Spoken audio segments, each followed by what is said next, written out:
আল্লাহ তাআলা কিয়ামতের কঠিন ময়দানে যেদিন স্বামী স্ত্রীকে চিনবে না, স্ত্রী স্বামীকে দেখে পালিয়ে যাবে, বন্ধু বন্ধুরে চিনবে না, পীর সাহেব মুরিদরে চিনবে না, মুরিদ পীর সাহেবরে চিনবে না, দলের কর্মী তার নেতারে চিনবে না, নেতা তার কর্মীরে চিনবে না, বন্ধু বন্ধুরে দেখে পালাবে। এই কঠিন মুহূর্তে সূর্যটা মাথার কাছে চলে আসবে, জমিনটা তামার জমিন হবে, আজকের জমিনের মতো নয়। মানুষ ঘর্মাক্ত, ক্লান্ত, শ্রান্ত মাথার মগজগুলো কানের ছিদ্র আর নাকের ছিদ্র দিয়ে বেয়ে বেয়ে পড়বে। বিশ্বনবী ফরমান, কিয়ামতের ওই কঠিন ময়দানে 7 শ্রেণীর ব্যক্তিকে রব্বুল আলামিন তার আরশের নিচে ছায়া দিবেন। তার মধ্যে প্রথম শ্রেণীর ব্যক্তি হলো ইমামুন আদিল, যে ইনসাফের সাথে বিচার করে, যে জাস্টিস সমাজে সার্ভ করে, যে সুশাসন নিশ্চিত করে, ওই ইমামুন আদিল। আদিল শব্দটা বুঝছেন না? ইন্নাল্লাহা ইয়া'মুরু বিল আদল, পাইছেন? আদিল। 7 শ্রেণীর ব্যক্তিকে আল্লাহ তাআলা সুশীতল আরশের নিচে ছায়া দিবেন, যেদিন তার দেয়া ছায়া ছাড়া কোনো ছায়া থাকবে না। এর প্রথম হচ্ছে ইমামুন আদিল, ন্যায়পরায়ণ শাসক। চিল্লায় বলেন সুবহানাল্লাহ। আবার বিশ্বনবী বললেন, ইন্নাল মুকসিতিনা ইনদাল্লাহি আলা মানাবির মিন নূর আন ইয়ামিনির রহমান। কিয়ামতের দিন যারা ন্যায় পরায়ণ হিসেবে আল্লাহর সামনে দাঁড়াবে, কিয়ামতের দিন রব্বুল আলামিন তার আরশের ডান দিকে ওই ন্যায় পরায়ণ লোকদের জন্য আরশের ডান দিকে একটা নূরের মিম্বারে তাদেরকে বসার সুযোগ করে দিবে। আল্লাহর আরশের ডান দিকে ন্যায় পরায়ণ লোকদের জন্য আল্লাহ তাআলা নূরের মিম্বার বানাবে। 4টে কেন কথা মনে করেছেন? আল আদাল, জাস্টিস। ইন্নাল্লাহা ইয়া'মুরু বিল আদল। আল্লাহ তাআলা এই আদালতের নির্দেশনা দেন, সুবিচার, সুশাসন। প্রিয় ভাইয়েরা, এটা আমরা বাংলাদেশে চাই কি চাই না? এই যে অরাজকতা, এই যে অন্যায়, এই যে জুলুম, এই যে ইনকনসিস্টেন্সি সমাজের অসঙ্গতির প্রধান কারণ জাস্টিস নাই, সুবিচার নাই, সুশাসন নাই। শেষবারের মতো আওয়াজ করে বলেন তো, আমরা বাংলাদেশে আদল চাই কি চাই না? তাহলে প্রথম নির্দেশনা শেষ, আল্লাহ তাআলা তোমাদেরকে আদলের আদেশ দেন। এরপর আল্লাহ বললেন, আমি তোমাদেরকে ইহসানের আদেশ দেই। ইন্নাল্লাহা ইয়া'মুরু বিল আদলি ওয়াল ইহসান। আমি তোমাদেরকে যেমনি আদলের নির্দেশনা দেই, তেমনি ভাবে তোমাদেরকে ইহসানের নির্দেশনা দেই। ইহসান, আওয়াজ করে সবাই বলেন তো ইহসান। ইহসান মানে কারো প্রতি সফট হার্টেড হওয়া, মহানুভব হওয়া, অনুগ্রহ পরায়ণ হওয়া, অনুগ্রহশীল হওয়া, একে অপরের প্রতি দয়াদ্র হওয়া। একে অপরের প্রতি দয়াদ্র, অনুগ্রহশীল হওয়া ছাড়া মানবিক সমাজ কশিন কালেও গঠন করা সম্ভব না। প্রিয় ভাইয়েরা, সুন্দর আচরণ দিয়ে, ইহসান দিয়ে যা জয় করা যায়, নরম আচরণ দিয়ে যেটা অর্জন করা যায়, কঠোরতা দিয়ে সেটা পারা যায় না। বিষ্ণু ঈসা ইসলাম ইহসান দিয়ে, কোমল আচরণ দিয়ে, তার অনুগ্রহ দিয়ে তিনি অনেক কাফিরের হৃদয়কে জয় করে ফেলেছেন। সাইয়েদনা সুমামা ইবনে উসাল রাদিয়াল্লাহু তাআলা আনহুর কথা মনে পড়ে যায়। তিনি ছিলেন ইয়ামামার বাদশা। মদিনাতে বিশ্বনবীকে হত্যা করার নিয়তে এসেছিলেন, গোপনে গোপনে বিশ্বনবীকে হত্যা করে আবার ইয়ামামাতে তিনি ফিরে যাবেন। কিন্তু কি অবাক করা কাণ্ড, হত্যা করতে পারে নাই, সাহাবাদের হাতে তিনি ধরা পড়ে গেলেন।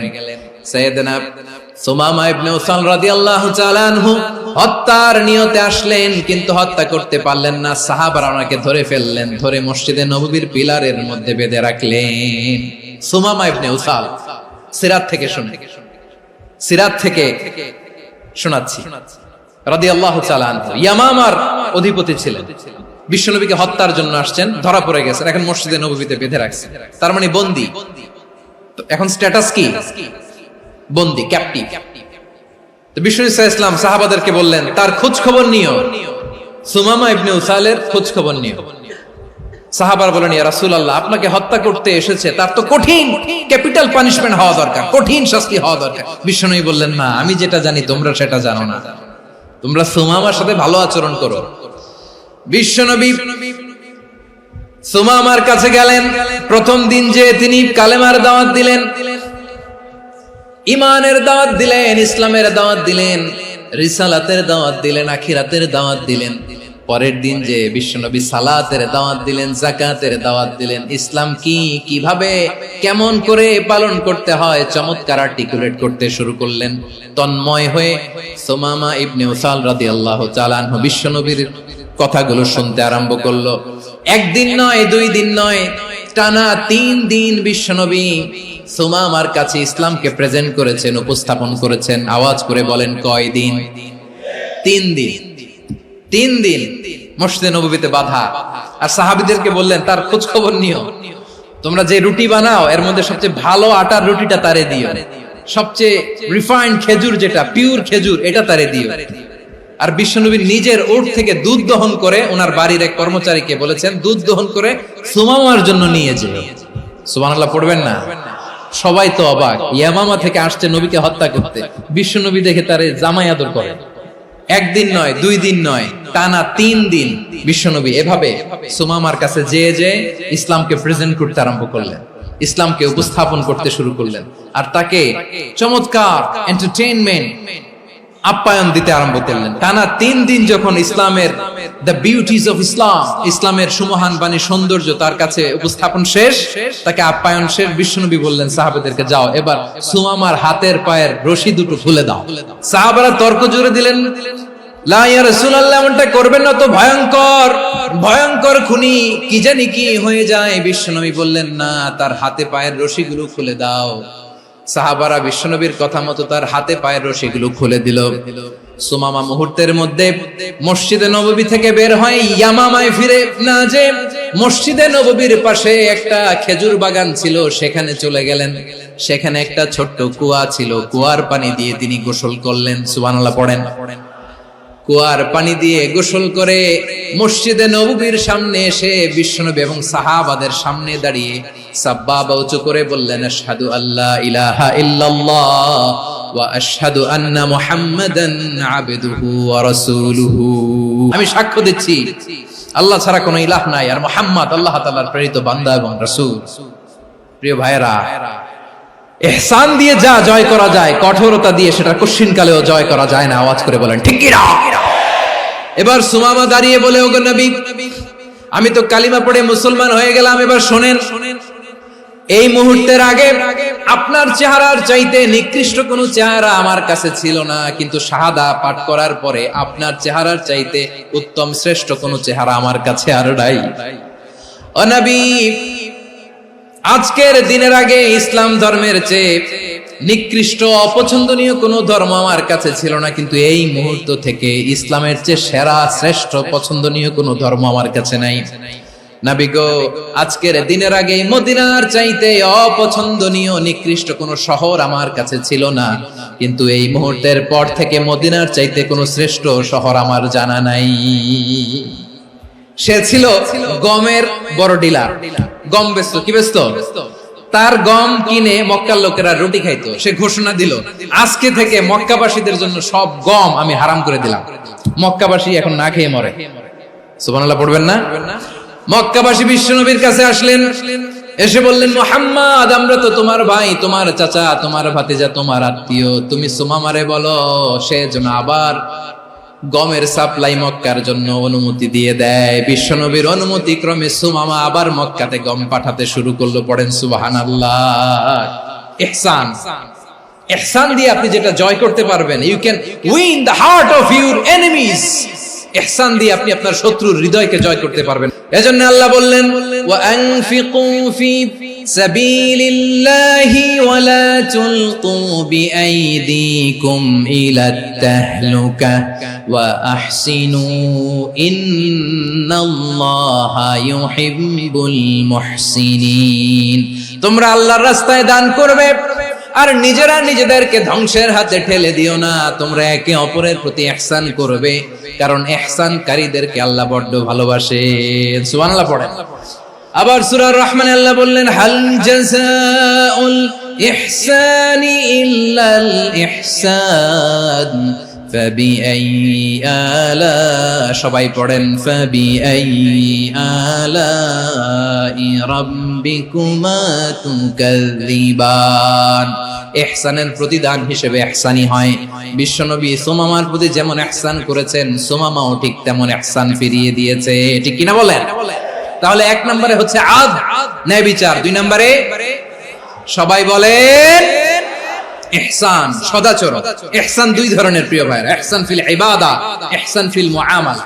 ইহসান ফিল ইবাদা হচ্ছে একাগ্র অনুভবে ইবাদতে ডুব দেওয়া, এর নাম ইবাদতের ইহসান। সুবহানাল্লাহ পড়ুন। বিশ্বনবী বলেন ইহসান মানে কি জানো নাকি? হাদিসে জিবরিলে সাইয়েদনা জিবরিল আলাইহিস সালাম বিশ্বনবীকে বললেন আখবিরনি আনিল ইহসান। নবী আমাদেরকে বলেন ইহসান মানে কি? বিশ্বনবী বললেন আনতা আবুদাল্লাহা কাআন্নাকা তারাহু ফাইন লাম তাকুন তারাহু ফাইন্নাহু ইয়ারাক। ইহসান মানে হলো এমন ভাবে তুমি আল্লাহর সামনে নিজেকে উজাড় করে ইবাদত করবে, তুমি ভাববে তুমি আল্লাহকে দেখতে পাচ্ছ। আর এটা যদি ভাবা তোমার জন্য কঠিন হয়ে যায়, অন্তত এতটুকু তুমি ভাববা যে আল্লাহ তোমাকে দেখতে পাচ্ছেন। ঠিক কিনা বলেন? ও আমার বীর চট্টলার ভাইয়েরা, কেউ যেটা দেখে না সেটা দেখে কে? এই বিশ্বাস হৃদয়ের মধ্যে আছে? নামাজে যখন দাঁড়ান এই ফিলিংসটা আনা যাবে? এসা পর্যন্ত যে আমরা হায়াত পাবো কোনো গ্যারান্টি আছে? সবাই আওয়াজ করে বলেন গ্যারান্টি আছে? গ্যারান্টি নাই। এজন্য বিষ্ণু ইসলাম বলেছে এমন ভাবে নামাজে দাঁড়াও, ইবাদত করো, মনে করো হতে পারে এটাই আমার জীবনের শেষ নামাজ।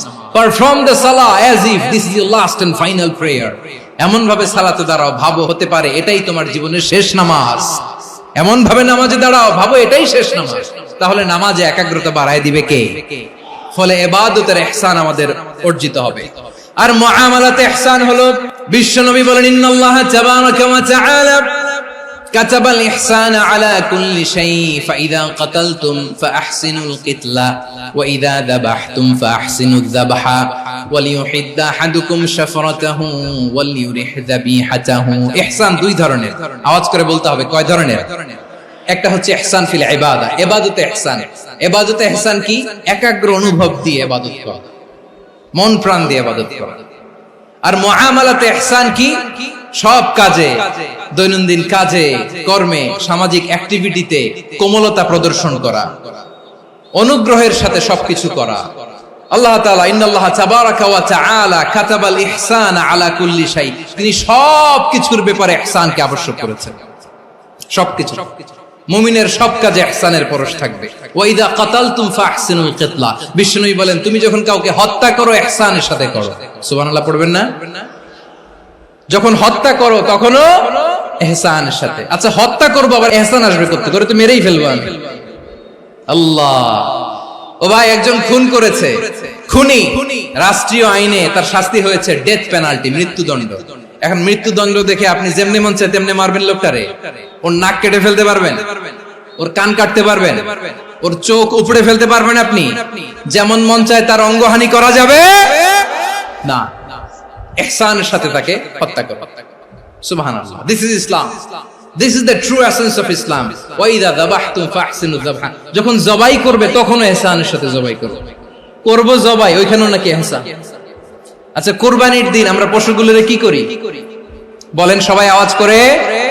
জবাই। জবাই মানে তো এটার মেরেই ফেলতেছি, একটু পরে তো টুকরো টুকরো করে গোশতগুলো খাবো, এটা তো খাবো, এটা তো মেরেই ফেলবো। বিষ্ণু বলে না, জবাইয়ের মধ্যেও মুমিনের জবের ভেতরেও ইহসানের পরশ থাকা চাই। যখন জবাই করবে প্রাণীটাকে হাত পা টাইট করে বেঁধে নাও, ছুরিটাকে শার্পেন করে নাও, ধারালো করে নাও, যাতে অল্প সময়ে জবাইটা হয়ে যায়, প্রাণীটা যাতে কম কষ্ট পায়। সুবহানাল্লাহ পড়ে। দিস ইজ কল্ড ইহসান। আল্লাহ তাআলা যেমনি আদলের আদেশ করেছেন, ন্যায় বিচার, জাস্টিস এনশিওর করতে বলেছেন, সমাজে ইহসানের ব্যবহার, ইহসানের অনুশীলন তিনি করতে বলেছেন। এজন্য মুমিনের প্রতিটি কাজে, আমার চট্টগ্রামের ভাইরা আমার দিকে তাকান, খেয়াল করে শুনুন, মুমিন জীবনের প্রতিটি কাজে ইহসানের পরশ থাকা চাই। আমরা যেন আমাদের পরিবারের প্রতি ইহসান করি, আমরা যেন আমাদের কর্মচারীদের প্রতি ইহসান করি, আমরা যেন আমাদের কলিগদের প্রতি ইহসান করি, আমরা যেন আমাদের ভাইদের প্রতি ইহসান করি। মুমিন জীবনের প্রতি কাজে ইহসানের পরশ থাকার দরকার আছে না নাই? কথা বুঝতে পেরেছেন? তাহলে আল্লাহ তাআলার তিনটা আদেশ ছিল, কয়টা গেল? প্রথমে কি ছিল? আদল। 2 নম্বরে, 3 নম্বরে রব্বুল আলামিন বললেন ওয়া ইতাইদিল কুরবা, নিকটাত্মীয়দেরকে দান করো। নিকট আত্মীয়দেরকে দাও, যারা তোমাদের ব্লাড কানেকশনের আত্মীয় তাদেরকে তোমরা দাও। এখানে জেনারেলি বললেন দাও, কি দিব সেটা তিনি এখানে বলেন নাই, সেটা তিনি সূরাতুল ইসরার মধ্যে বলেছেন। আল্লাহ বলেন ওয়া আতিযাল কুরবা হাক্কাহ, নিকট আত্মীয়দেরকে তাদের অধিকার, তাদের প্রাপ্য তোমরা বুঝিয়ে দাও। দেখেন, একটা শান্তির সমাজ, একটা সমৃদ্ধ সমাজ, একটা মানবিক সমাজ গঠনের জন্য আল্লাহ তাআলা বেশি না, মাত্র 3টা অর্ডার, 3টা ভার্ডিক্ট তিনি জারি করেছেন। 1 নাম্বার সুশাসন, ন্যায় বিচার। 2 নাম্বার ইহসান। 3 নাম্বার নিকটাত্মীয়, যারা কাছের, তোমার ভেরি ক্লোজ রিলেশনশিপে আছে, তাদেরকে দাও। দাও, দিলে বাড়িয়ে দেয় কে? অনেকে দিতে চায় না, কৃপণতা করে। দিলে বাড়ায় দেয় কে? ওমিয়া, মদিনার মধ্যে সবচাইতে গরিব সাহাবী ছিল বেলাল রাদিয়াল্লাহু তাআলা আনহু। ওনার এন্টায়ার অ্যাসেট, সম্পদের পরিমাণ কতদূর জানেন? একটা লুঙ্গি। বেলাল রাদিয়াল্লাহু তাআলা আনহু, ওনার টোটাল ওয়েলথের এস্টিমেশন হচ্ছে মাত্র একটা লুঙ্গি। একটা লুঙ্গি, টোটাল ওয়েলথ এস্টিমেশন, টোটাল সম্পদের পরিমাণ বেলাল রাদিয়াল্লাহু তাআলা আনহুর কি ছিল? ওই বেলাল রাদিয়াল্লাহু তাআলা আনহুকে বিষ্ণু ইসলাম বলেছেন আনফিক ইয়া বেলাল, ও বেলাল তুমিও দাও। ওয়ালা তাখশা মিন যিল আরশি ইখলালা, আরশের অধিপতির তো কোনো ঘাটতি নাই, তুমি দিলে ওই আল্লাহ তোমারে বাড়ায় দিবে। এজন্য আমার প্রিয় ভাইয়েরা, দিলে কমে না, দিলে বাড়ে।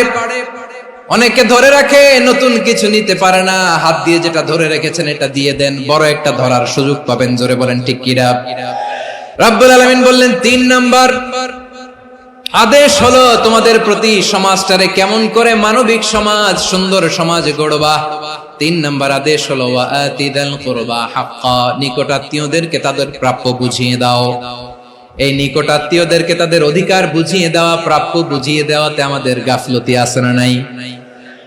অনেকে দেখবেন অনেক আল্লাহওয়ালা, তাহাজ্জুদ গুজার, সেজদা দিতে দিতে কপালে কালো দাগ ফেলে দিছে, সে তার বোনের হকটা আদায় করে নাই, আছে না নাই?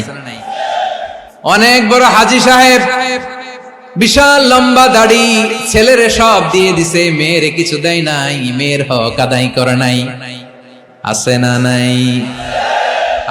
এই হাজী সাহেবেরা, এই আল্লাহওয়ালারা কিয়ামতের ময়দানে আটকে যাবে। আপনি অন্যের অধিকার নষ্ট করেছেন, তাদের রাইটস কে ভায়োলেট করেছেন। এজন্য আল্লাহ তাআলা বলেন, কারো অধিকার যদি কেউ নষ্ট করে, ওই সমাজটা মানবিক সমাজ কঠিন কালেও হতে পারে না। এজন্য 3 নম্বর আল্লাহ বললেন ওয়া ইতাইদিল কুরবা, নিকটাত্মীয়দেরকে দাও। কি দিবা? তাদের অধিকার দিয়ে দাও। বোনের অধিকার বুঝিয়ে দাও, মেয়ের অধিকার বুঝিয়ে দাও, ফুফুর অধিকার বুঝিয়ে দাও। দেখবেন অনেক মায়েরা ছেলের পাতে মুরগির রান দেয়, মেয়ের পাতে দেয় মুরগির ঠ্যাং। তো মেয়ের কি মুরগির রান খেতে মনে চায় না? মনে চায় না? এমনটা করা যাবে না। নিকটাত্মীয়দেরকে অধিকার দিয়ে দাও, নিকটাত্মীয়ের সাথে সুসম্পর্ক রাখো। আদেশটা কার?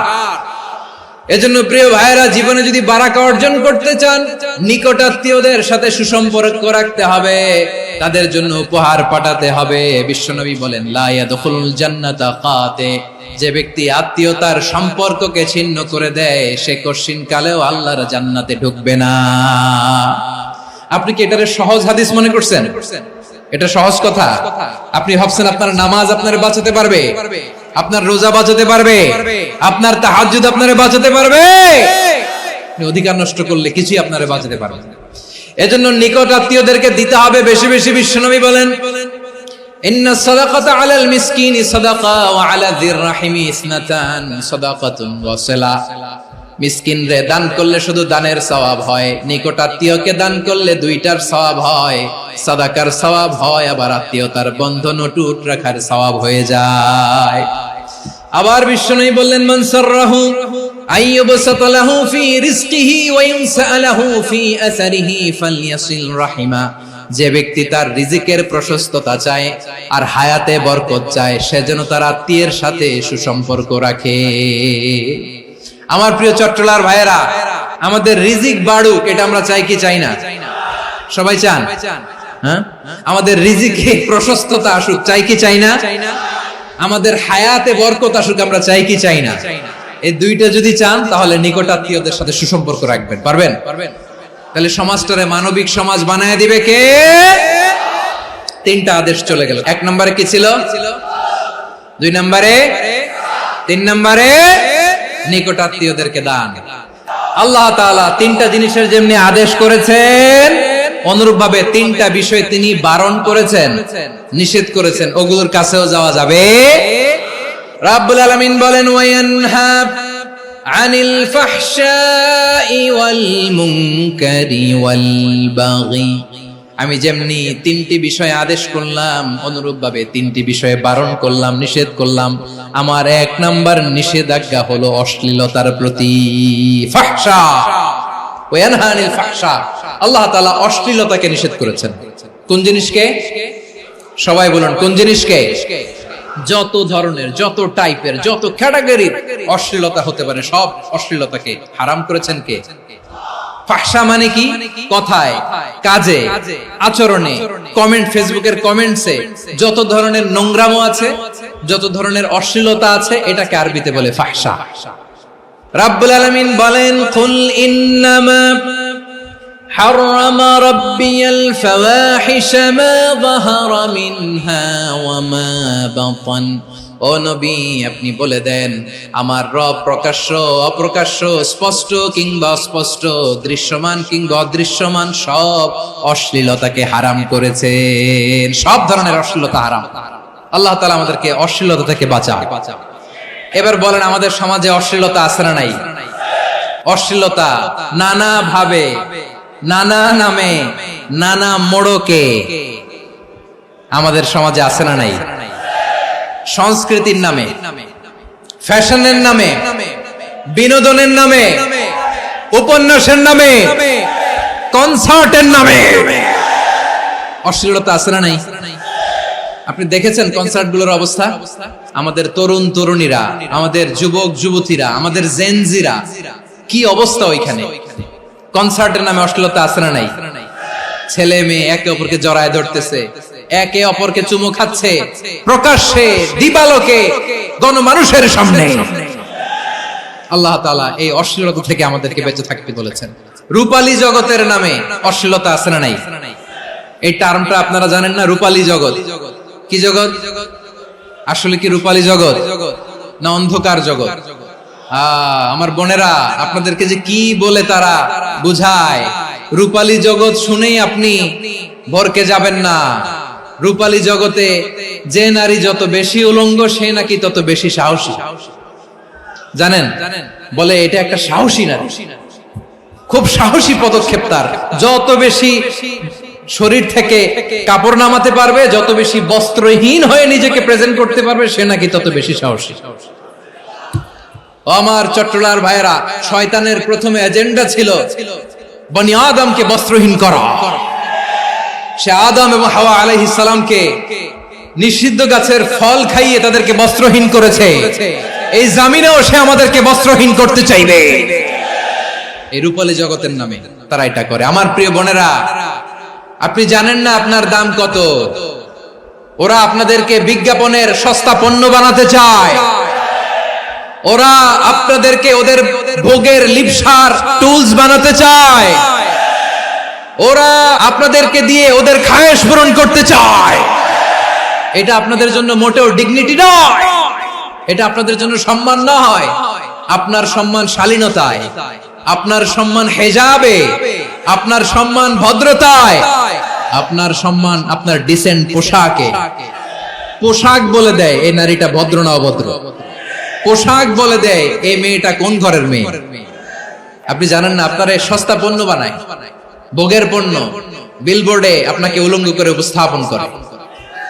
এই অশ্লীলতার সাথে ইসলামের কোন সম্পর্ক? এজন্য আল্লাহ বলেন, আমি অশ্লীলতাকে হারাম করেছি। অশ্লীলতাকে হারাম করার প্রথম কারণ হলো এর মাধ্যমে মানবতাকে অপমানিত করা হয়। কারণ মানুষের সম্মান মানুষের পোশাকে। মানুষ যখন পোশাকহীন হয়ে যায়, বস্ত্রহীন হয়ে যায়, তার সম্মান কমে যায়। ঠিক কিনা? অশ্লীলতাকে হারাম করার প্রথম কারণ হচ্ছে মানুষ মানুষকে অপমান করে। একটা নারী, সে তো সম্মানিত, নারী যে কত সম্মানিত নারীরা এটা বুঝেই নাই। বিশ্বনবী বলেন আদ-দুনিয়া কুল্লুহা মাতা ওয়া খায়রু মাতা'আদ দুনিয়া আল মারআতুস সালিহা। আমার বোনেরা, 5টা প্যান্ডেলে আপনারা এলইডিতে আমার আলোচনা শুনছেন, আমি জানি। আপনাদের এই গর্ভ যে কত দামি আপনি জানেন না। আপনার পেট থেকেই আসবে আগামী দিনের সালাহুদ্দিন আল আইয়ুবী, আপনার পেট থেকেই আসবে অনাগত দিনের ইমাম মাহদী আল মুনতাযর, আপনার পেট থেকেই আসবে অনাগত দিনের ফয়সাল, ওয়াসিম, মুগ্ধ, আবু সাইদের মতো বীর যোদ্ধা। আমার প্রিয় বোনেরা, আমার প্রিয় বোনেরা, বিশ্বনবীর কথার ওজন খেয়াল করেন। আদ-দুনিয়া কুল্লুহা মাতা ওয়া খায়রু মাতা'আদ দুনিয়া আল মারআতুস সালিহা।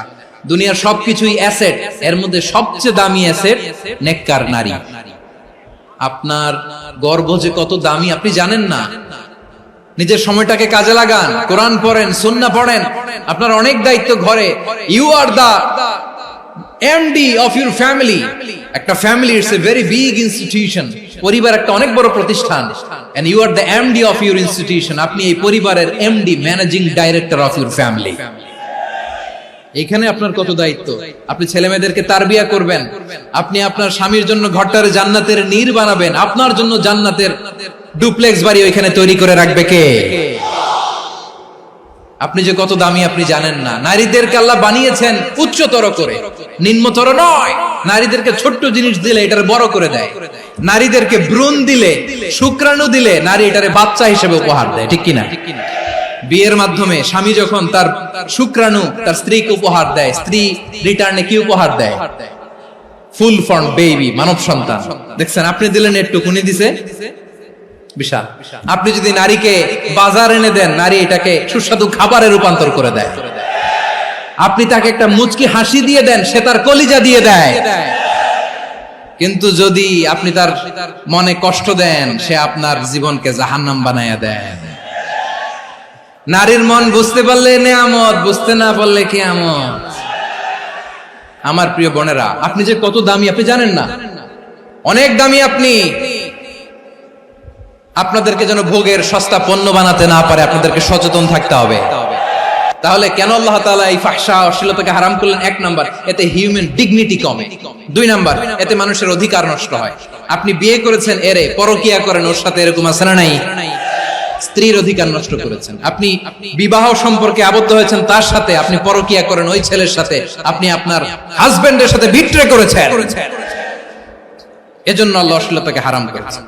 অশ্লীলতাকে হারাম করার আরেকটা কারণ হচ্ছে আল্লাহ তাআলা এই হিউম্যান জেনারেশনকে এটাকে প্রিজার্ভ করতে চায়। হিফজুন নাসল, এটা মাকাসিদুশ শরিয়ার অনেক গুরুত্বপূর্ণ একটা মাকাসিদ, অনেক গুরুত্বপূর্ণ। আপনার নাসল, আপনার জেনারেশনকে সংরক্ষণ করা। এই যে আসতেছে ফেব্রুয়ারি, কত ফেব্রুয়ারি জানো? এটা কি বিশ্ব ভালোবাসা দিবস? হ্যাঁ, কি দিবস?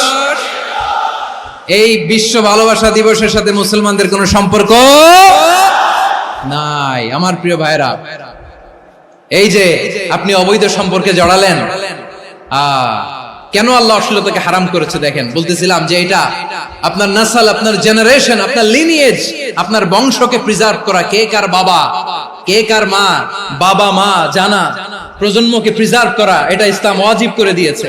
এই যে অবৈধ সম্পর্কের কারণে, বিশ্ব বেহায়া দিবসের কারণে, এগুলোর আউটকাম, আউটপুট হিসেবে মাঝে মাঝে ঢাকা মেডিকেলের ডাস্টবিনে নবজাতকের বাচ্চার কান্নার আওয়াজ শুনতে পাওয়া যায়। চট্টগ্রাম মেডিকেলের ডাস্টবিনে নবজাতকের কান্না শুনতে পাওয়া যায়। বীর চট্টলার মুসলমানেরা বুঝতে পারলে আওয়াজ করে বলেন, এই যে চট্টগ্রাম মেডিকেলে যে নবজাতকটা পাওয়া গেল, ওর বাবাকে আমাকে বলেন, ওর মাকে, ও কোন ফ্যামিলির সন্তান কেউ জানে? আপনি হিউম্যান ডিগনিটিকে অপমান করেছেন না? আপনি তার ভবিষ্যৎকে অন্ধকার করেছেন না? আপনি তার লিনিয়েজকে প্রশ্নবিদ্ধ করে দিয়েছেন না? এই জন্য আল্লাহ তাআলা অশ্লীলতাকে আমাদের জন্য হারাম করে দিয়েছেন। পড়েন সুবহানাল্লাহ। এই জন্য রাব্বুল আলামিন বলেন, কুল ইন্নামা হারামা রাব্বিয়াল ফাওয়াহিশা মা যাহারা মিনহা ওয়া মা বাতান। প্রকাশ্য অপ্রকাশ্য সব অশ্লীলতাকে হারাম ঘোষণা করে দিয়েছে কে?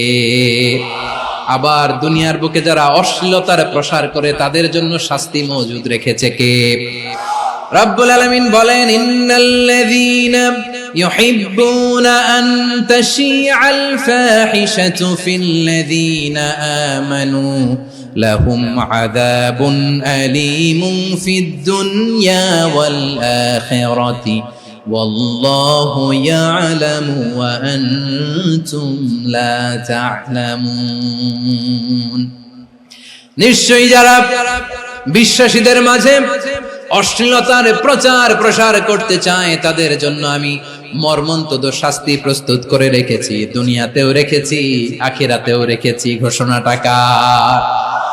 যারা এই নাটকের নামে, সিনেমার নামে, রূপালী জগতের নামে, মুভির নামে, ওটিটি প্ল্যাটফর্মের নামে আমার সমাজে অশ্লীলতা ছড়াতে চায় তাদের জন্য কঠিন মর্মন্তুদ শাস্তি মজুদ রেখে দিয়েছে কে? ও আমার বোনেরা, এখনো আপনি জাগবেন না? এখনো আপনার চিন্তার দুয়ারে এখনো নাড়া পড়ে নাই? ওরা আপনাকে উলঙ্গ বানাতে চায়, ওরা আপনাকে আইটেম গার্ল বানাতে চায়। এজন্য ইসলাম অশ্লীলতাকে হারাম করেছে। হারাম। ইসলাম বলেছে যোজন যোজন দূরে থাকো, ওরা বলে না কাছে আসো, কাছে আসার গল্প, ক্লোজ আপ ওয়ান, কাছে আসার গল্প আছে না নাই? তাহলে অশ্লীলতার সাথে আমাদের কোনো সম্পর্ক? সবাই বলতে পারেননি, আওয়াজ করে বলুন, অশ্লীলতার সাথে আমাদের কোনো সম্পর্ক? আমরা এই সমস্ত ক্লোজ আপ ওয়ান, কাছে আসার গল্পের প্রোগ্রামে যাব? আমরা কোন ধরনের অশ্লীল কন্টেন্ট সোশ্যাল মিডিয়ায়, টিভিতে দেখব? কি যুগ যে আমরা কাটাচ্ছি আপনি কল্পনা করতে পারবেন না। পর্ন ইন্ডাস্ট্রি, নারী পুরুষের বস্ত্রহীন যুগল দৃশ্য, এটাকে দিয়ে ওরা কোটি ডলারের ইন্ডাস্ট্রি বানিয়েছে। পুরো মানব ইতিহাসে এরকম জঘন্য সময় মানব ইতিহাস পার করে নাই। পর্ন এটা ইন্ডাস্ট্রি হয়ে গেছে। আমাদের এই যুবকগুলো, জেনজি গুলো, ওদের চরিত্র বাঁচাবে কি করে? কেমন করে হেফাজত করবে ওদের এই মূল্যবান চরিত্র? আমার প্রিয় ভাইরা, এই অশ্লীলতার দ্য লেটেস্ট ভার্সন হচ্ছে LGBTQ, শরীফ থেকে শরীফা। শুনছেন আপনারা? দেখতে পুরুষ, আসলেই পুরুষ, সুস্থ একজন পুরুষ, 4 সন্তানের বাবা, বলে আমি মনে মনে নারী।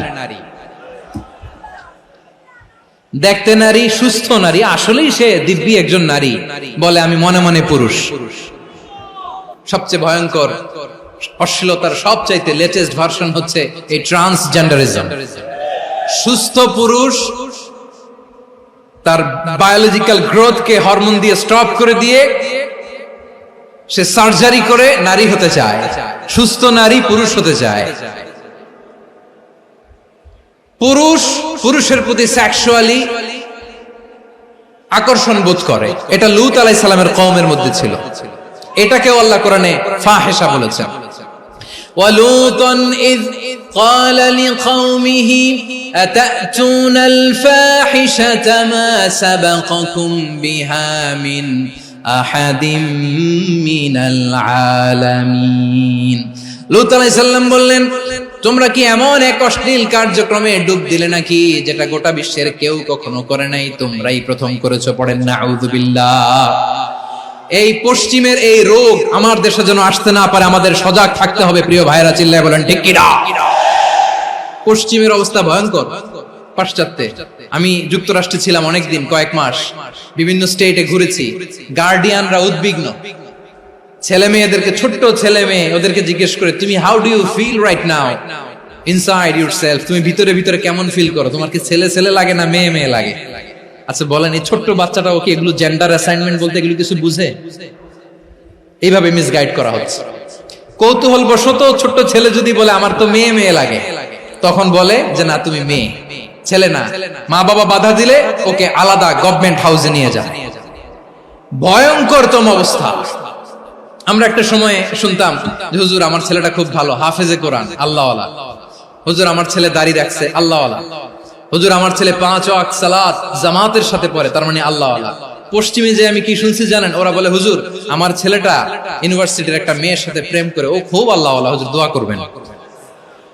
এর কারণ ওদের কাছে আল্লাহওয়ালার ক্রাইটেরিয়া হচ্ছে, হুজুর আমার ছেলেটা আরেক ছেলের পছন্দ করে নাই, আমার মেয়েটা আরেক মেয়েকে ভালোবাসে নাই, এজন্য আমার ছেলেটা আল্লাহওয়ালা, হুজুর ওর জন্য একটু দোয়া করে দিয়ে। কি চ্যালেঞ্জ ওরা ফেস করতেছে। ওনার ছেলে যে আরেক ছেলেরে বিয়ে করবে না, এটাতেই উনি খুশি যে আলহামদুলিল্লাহ আমার ছেলেটা একটা মেয়েরে ভালোবাসে, আমার মেয়েটা একটা ছেলেরে ভালোবাসে, মানে এটা খুব আল্লাহওয়ালা। নাউজুবিল্লাহ পড়তে পারলেন না? এজন্য অশ্লীলতার সাথে আমাদের কোনো সম্পর্ক।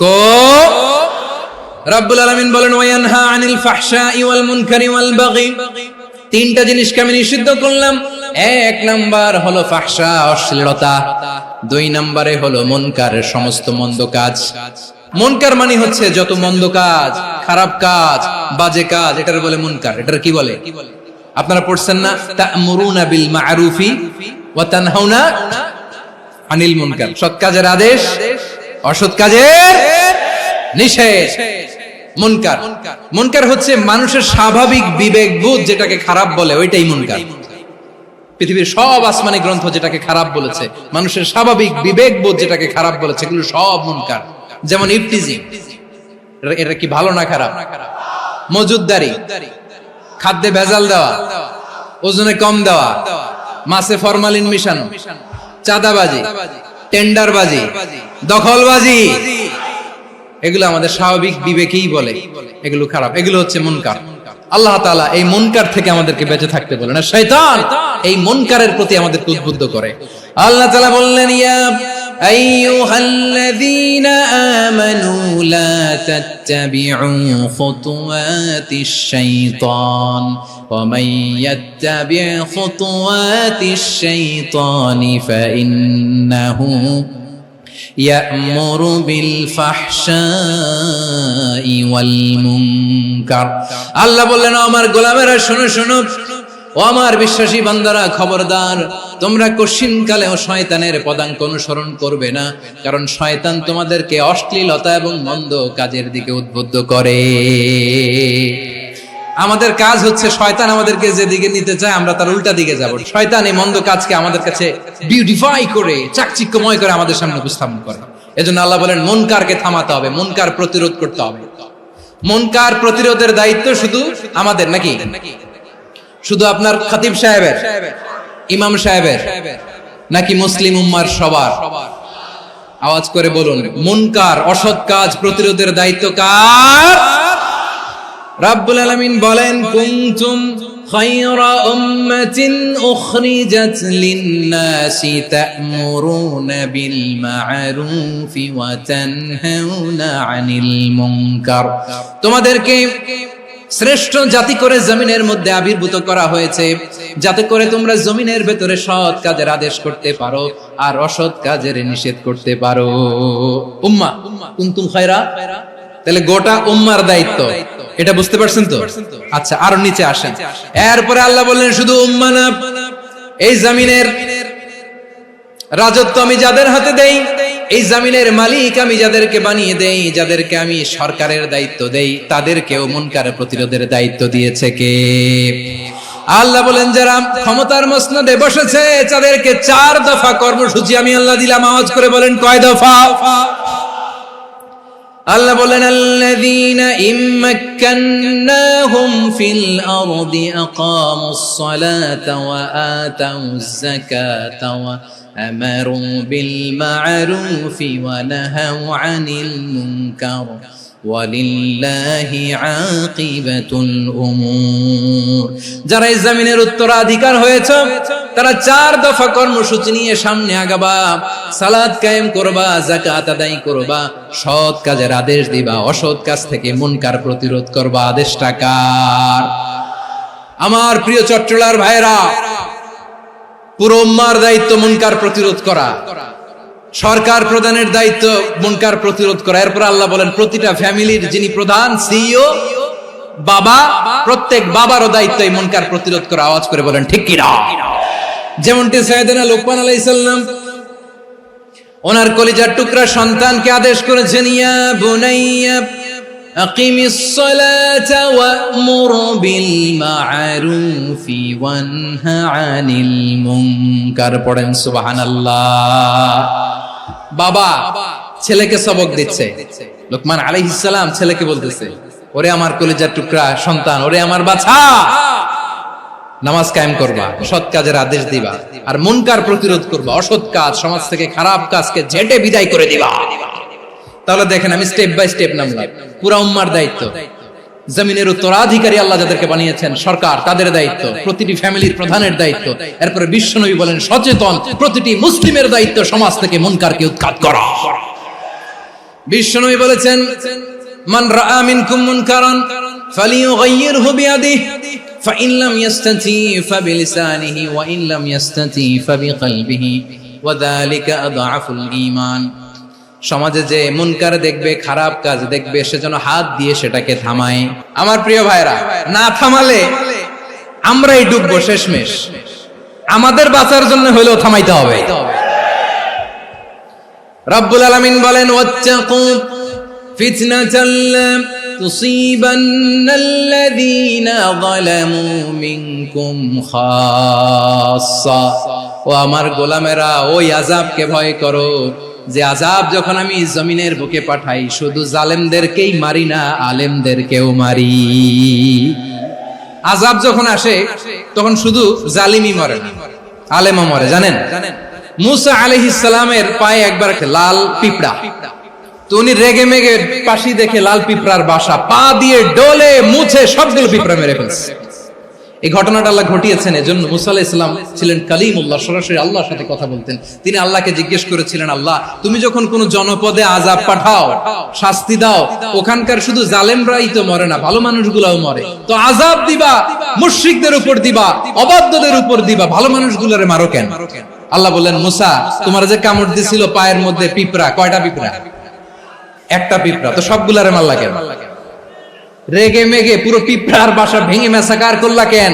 আমি যখন অ্যাকশনে যাই, আমি যখন শাস্তি দেই, তখন এত বাস বিচার করা হয় না, বাস বিচার করা যায় না। যখন অ্যাকশনে যাওয়া হয়, ওইটা ডাইরেক্ট অ্যাকশন হয়ে যায়। চিল্লায় বলো ঠিক কি না?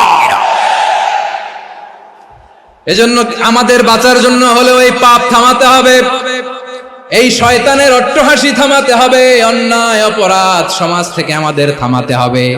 কারণ আযাব আসলে ওরাও মরবে, আমরাও মরবো। একটা জাহাজ 2 তলা, আপনি আছেন 2য় তলায়, নিচের তলার কিছু লোক জাহাজের তলা ছিদ্র করতে আরম্ভ করছে। কি ছিদ্র করতেছে? আচ্ছা, জাহাজের তলা ছিদ্র করলে তলা দিয়ে কি ঢুকে? এখন আপনি যদি বলেন আমার কি, আমি তো 2 তলায়, আমি তো ভালো আছি, ওরা ছিদ্র করে ওরা মরবে। আসলে কি শুধু ওরা মরবে? তলা দিয়ে যখন পানি ঢুকবে, জাহাজ ঢুকলে আপনিও মরবেন। এজন্য নিজে মরার আগে ওই পাগলগুলোর নিচতলায় যে থামাতে হবে। চিল্লায় বলেন ঠিক কি না? এজন্য আল্লাহ বললেন, মুনকার প্রতিরোধের দায়িত্ব সমাজের টপ টু বটম সবার। এজন্য মুনকার প্রতিরোধ করার দরকার আছে না নাই? সমাজে এই যে ইফটিজিং হয়, আপনার বোনের বয়সী একটা মেয়েকে কিছু বকাটে টিটকারি করে, এই বলে সেই বলে, নোংরা কথা বলে, রাস্তায় দেখেও আপনি পাশ দিয়ে না দেখার মতো চলে যান কেন? আপনি দাঁড়ান না কেন? আপনি দাঁড়ালেই তো থেমে যাবে, কারণ সত্যের যে শক্তি, তার সামনে মিথ্যা মুখ থুবড়ে পড়ে। আপনার সামনেও কিছুই না, নাথিং। আপনি দাঁড়ান, ওকে প্রশ্ন করেন যে আমার বোনকে তুমি ডিস্টার্ব করো কেন? আপনাকে দেখে আরো 5 জন দাঁড়াবে, 5 জনকে দেখে আরো 10 জন দাঁড়াবে। আমাদের নীরবতা আর আমাদের নিশ্চুপ থাকাই জালিমদেরকে আরো শক্তিশালী জালিম বানিয়েছে। এজন্য মুনকার প্রতিরোধের দায়িত্ব আমাদের সবার। টেন্ডারবাজি, চাঁদাবাজি, দুর্নীতি, অপরাধ, দখলদারিত্ব, মজুদদারি, এগুলো সবকিছু একসাথে প্রতিরোধ করতে হবে। ঠিক কিনা বলেন? একটা মানবিক সমাজ যদি চাই, প্রতিরোধ করতে হবে। প্রিয় ভাইয়েরা, আল্লাহর শপথ নিয়ে বলি, এই নাসিহাত গুলো সবার জন্য, সব দলের জন্য, সব মতের মানুষের জন্য। আমরা কোন দলের প্রতি মানুষকে ডাকি না, আমরা ডাকি ইসলামের দিকে। সব দলের, সব মতের, সব মানুষদেরকে আমরা আহ্বান জানাই, আসুন আমরা একটা সুন্দর সমাজ বিনির্মাণ করি। এই যে নতুন বাংলাদেশের এক সুযোগ এসেছে, আর জীবনে হয়তো আসবে না, সামনের 100 বছরে এই সময় আসবে না। আসুন দেশটাকে আমরা সাজাই, আসুন আমরা দুর্নীতি বন্ধ করি, আসুন আমরা চাঁদাবাজি বন্ধ করি, আসুন আমরা দখলদারিত্ব বন্ধ করি, আসুন আমরা এক দল আরেক দলকে নিশ্চিহ্ন করার যে রাজনীতি, এটা বন্ধ করি। সব দলের প্রতি আমার আহ্বান, আমরা চাঁদাবাজ মুক্ত বাংলাদেশ চাই, জুলুম মুক্ত বাংলাদেশ চাই, ফ্যাসিজম মুক্ত বাংলাদেশ চাই, গুণ খুন খারাপি মুক্ত বাংলাদেশ চাই, আমরা নতুন ভোরের বাংলাদেশ চাই। ওই বাংলাদেশ পাওয়ার জন্য মুনকার প্রতিরোধে, অন্যায় প্রতিরোধে যদি বাঘের বাচ্চার মতো, আবু সাইদের মতো দুই হাত উঁচু করে বুককে টান টান করে প্রসারিত করে দাঁড়াতে হয়, রাজি আছো মুসলমান? রাব্বুল আলামিন বলেন, ওয়ায়ানহা আনিল ফাহশাই ওয়াল মুনকারি ওয়াল বাগি ইয়াইদুকুম লাআল্লাকুম তাযাক্কারুন। আল্লাহ বললেন, আমি অশ্লীলতাকে নিষেধ করি, আমি সব ধরনের মন্দ কাজকে নিষিদ্ধ করি, সব শেষে আমি সীমা লঙ্ঘনকে তোমাদের জন্য নিষিদ্ধ করি। নিষিদ্ধ করেছেন কয়টা জিনিস?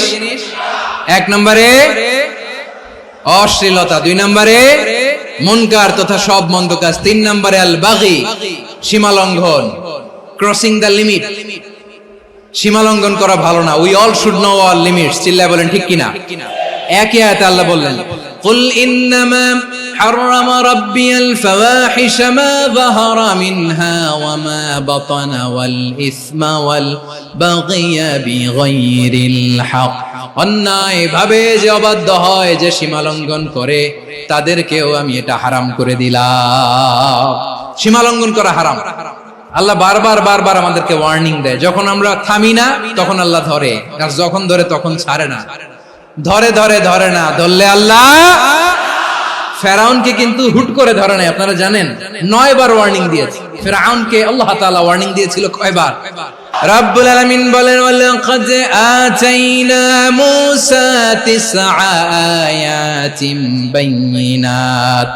9টা মুআজিজা দেখিয়েছি, 1 2 3 বারবার এইভাবে রিমাইন্ডার, ওইভাবে রিমাইন্ডার, এইভাবে নসিহত, ওইভাবে দাওয়া। ফাকুলা লাহু কাওলান লাইয়িনা, নরম করে বলো, সফট করে বলো, যত ওয়ে হতে পারে দাওয়া মেথডোলজি। মুসা আলাইহিস সালামের সব অ্যাপ্লাই শেষ, 10ম বারে যে আল্লাহ ধরছে।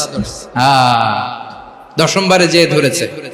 এজন্য আল্লাহ বলেন, আমি সীমা লঙ্ঘনকে পছন্দ করি না। কোরআনের অন্য আয়াতে বাগীকে বলা হয়েছে আল ইতিদা। সীমা লঙ্ঘন যারা করে তাদেরকে আল্লাহ বলেছেন মুতাদিন। ওয়াকাতিলু ফি সাবিলিল্লাহিল্লাযীনা ইউকাতিলুনাকুম ওয়া লা তা'তাদু ইন্নাল্লাহা লা ইউহিব্বুল মুতাদিন। আমি সীমা লঙ্ঘনকারীদেরকে কোশ্চিনকালেও পছন্দ করি না। আমরা যেন সীমা লঙ্ঘন না করি, রাজি আছেন তো? যে কোনো ক্ষেত্রে ইবাদতে যেন সীমা লঙ্ঘন না করি। অনেকে আমরা ইবাদতে সীমা লঙ্ঘন করে ফেলি। বিশ্বনবী সাল্লাল্লাহু আলাইহি ওয়াসাল্লাম যেটা শিখিয়েছেন এর বাইরে যে অতিরিক্ত বুজুর্গ হতে চায়, এরকম আছে না নাই? কোন ক্ষেত্রেই সীমা লঙ্ঘন করা যাবে, এমনকি যুদ্ধ ক্ষেত্রেও না। বিশ্বনবী সাল্লাল্লাহু আলাইহি ওয়াসাল্লাম বলেন, খবরদার যুদ্ধ ক্ষেত্রেও সীমা লঙ্ঘন করো না। কি সুন্দর ইসলাম আমরা পেয়েছি। বিশ্বনবী বলেন, খবরদার যুদ্ধের ময়দানে কোনো নারীর গায়ে হাত তোলো না, কোনো শিশুর গায়ে হাত তোলো না, কোনো গবাদি পশু হত্যা করো না, কোনো শস্য ক্ষেত্র ধ্বংস করো না, ইবাদতরত অন্য ধর্মের কোনো সন্ন্যাসীর গায়ে হাত তোলো না। বলেন সুবহানাল্লাহ। তাহলে আমরা সীমা লঙ্ঘন করতে পারবো? প্রিয় ভাইরা, একটা সুখী, সমৃদ্ধ, শান্তির সমাজ, মানবিক সমাজ যদি আমরা গঠন করতে চাই, আমাদের আল্লাহর দেয়া কয়টা আদেশ মানতে হবে বলেন দেখি? আর বেঁচে থাকতে হবে কয়টা জিনিস থেকে? আল্লাহর আদেশ কি? 1 নাম্বার আদাল, ন্যায়পরায়ণতা। আমরা সুবিচার, সুশাসন, ন্যায় বিচার চাই কি চাই না? 2 নম্বরে কি ছিল?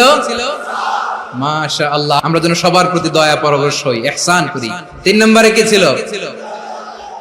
নিকটাত্মীয়দের দান করা, তাদের অধিকার প্রাপ্য বুঝিয়ে দেওয়া। পাশাপাশি 3টা জিনিস থেকে আল্লাহ বারণ করেছেন, নিষেধ করেছেন। তার প্রথমটা ফাহশা, অশ্লীলতা। অশ্লীলতার সাথে আমাদের কোনো সম্পর্ক। 2 নম্বর নিষেধাজ্ঞা কি ছিল? আল মুনকার, সমাজের যত মন্দ কাজ এগুলোকে আমরা প্রতিরোধ করব। রাজি আছেন তো সবাই? 3 নম্বরে আল বাগী, সীমালঙ্ঘন। কোন মুসলিম সীমালঙ্ঘন করে না। রাব্বুল আলামিন শেষে বললেন, ইয়াইদুকুম লাআল্লাকুম তাযাক্কারুন। আল্লাহ তোমাদেরকে উপদেশ দেন যাতে তোমরা শিক্ষা গ্রহণ করো। আমরা উপদেশ দেব, আমরা জোর করে কাউরে কিছু মানাতে চাই না। লা ইকরাহা ফিদ্দিন ওয়াযাক্কির ফাইন্না যিকরা তানফাউল মুমিনিন। উপদেশ দিলে এটা মুমিনদের কাজে দেয়। লাস্তা আলাইহিম বিমুসাইতির ইন্নামা আনতা মুযাক্কির। নবী হে, আপনি রিমাইন্ডার দাতা, আপনি উপদেশ দিবেন। আমরাও বিশ্বনবীর এই হাদিসগুলো থেকে, কোরআনের আয়াত থেকে রিমাইন্ডার, এই কথামালা বাণী বাহক হিসেবে এই বাণীগুলো আপনাদের সাথে কাছে পৌঁছে দিলাম। আমরা আল্লাহ তাআলার কাছে প্রার্থনা করি, আল্লাহ আমরা যেন আদল দিয়ে আমাদের সমাজকে গঠন করতে পারি। আল্লাহ আমরা যেন ইহসান করতে পারি, আমরা যেন নিকট আত্মীয়দের দান করতে পারি। আল্লাহ যত ধরনের অশ্লীলতা, অনাচার